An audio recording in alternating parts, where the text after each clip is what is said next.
This week's Parsha outlines the laws and requirements concerning the Bigdei Kahuna, the priestly garments worn by the Kohanim while they were performing the Avodah, when they were serving in the Mishkan, which God commanded Bnei Israel to create these special clothings for the Kohen, for the purpose of L'Kadsho L'Chahanoli, to sanctify him to serve me.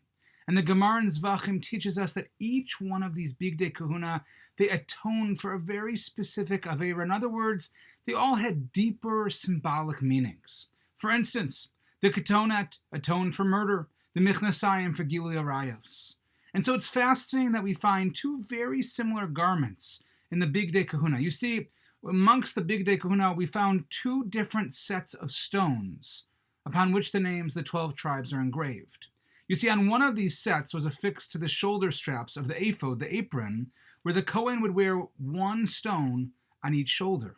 And each of the names of the 6 tribes would be engraved on one, and 6 tribes engraved on the other. And the other set of stones that had the names also, this set was actually placed upon the Choshen, on the breastplate of the Kohen Gadol, and it was the Choshen that contained 12 stones upon each of which the names of one of the different tribes was engraved. And symbolically, Chazal teach us that the stones worn on the Kohen Gadol's chest in the Choshen, they represent the need for the Kohen Gadol to be mindful of and concern himself with the entire nation as he performs his service. As he ministers before the Almighty in the Beit HaMikdash, he needs to recall his duty as an emissary of all of Am Yisrael, of the entire Jewish people, that he represents not just himself, not just his family, or for that matter, even his tribe, but rather he represents the entire nation. And if you think about it, wearing somebody's name on one's chest, it symbolizes a person's commitment to be forever mindful of that person, to think of that person at all times. Lahavdil, Elef Avdalos, it's like the team name on your jersey. The Kohen Gadol, he wears the names of the 12 tribes on his heart as an expression of his cognizance of his role as all of their representative. But why then was it necessary to represent the nation twice? Once the Kohen Gadol's shoulders, and the second on his chest. How might we possibly explain the symbolism of this additional set of names that are engraved on the Kohen Gadol's shoulders?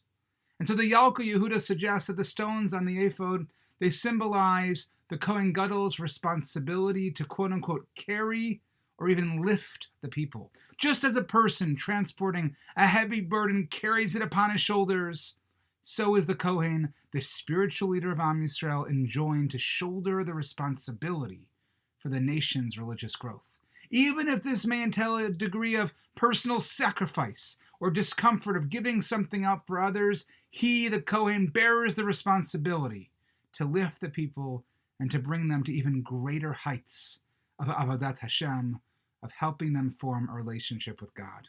And so thus, while the stones on the Choshen represent the focus of the Kohen Gadol's thoughts and the feelings of the needs of the people, the stones on his shoulders, they signify his responsibility to labor and to toil on behalf of the nation's spiritual growth, to work tirelessly and selflessly to ensure that the Jewish people continue to progress and continue to move forward towards greater achievements in Avodat Hashem. You see, carrying the nation in his heart expressed the Kohen Gadol's internalization of the needs of every person. But that's not enough. The nation has to be not only on the heart of the Kohen Gadol, but also on his shoulders. Carrying them on the shoulders expresses taking a real sense of responsibility for others. Carrying them on the shoulders means taking on the burden of leading the nation with all of its implications, believing wholeheartedly that as a leader, the Kohen Gadol must keep the nation and must sustain it. And in many ways, I think this is actually really the theme of Purim. Purim is all about supporting and giving to others, putting the needs of others before our own, carrying them in our hearts and on our shoulders. Mordechai and Esther in the Purim story always put the needs of others first. They carry a very heavy burden on their hearts and shoulders. And they also had plenty of opportunities, by the way, for their own personal gain, whether it was the fact that they both could have taken credit for saving Achashverosh's life, but instead decides to give credit to the other by the way, which ultimately leads to the Yeshua, the redemption, because they acted so selflessly. And perhaps this is why the Gemara in Shabbos teaches us that Aaron was zocha, that he merited to wear the choshen, because he too had previously been joyous for Moshe when he heard that Moshe was going to be the leader of the Jewish people. And on this Gemara of Nevinsal teaches that the choshen is reserved for someone who can communicate the will of Hashem without the need to take any credit for it.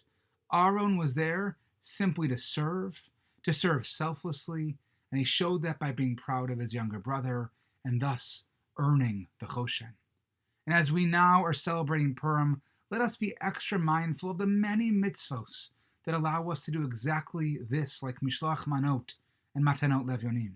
In fact, this year in particular, let's make every extra effort to think about others and to support them. As Rav Yosef Tzvi Ramon just wrote this past week, even though we can't fulfill the mitzvah of Mishloach Manot through a telephone call or a conversation, every person should consider calling 3 people this Purim. 3 people who would appreciate a phone call in an effort to cheer them up and make them feel supported. That's what Purim is all about. And so let us embrace not only this theme of Purim, of giving and supporting others, but also the theme of our Parsha, of shouldering the burden of our people and leading in this way. And so with that, I wish all of you a Shabbat Shalom and a Purim Sameach.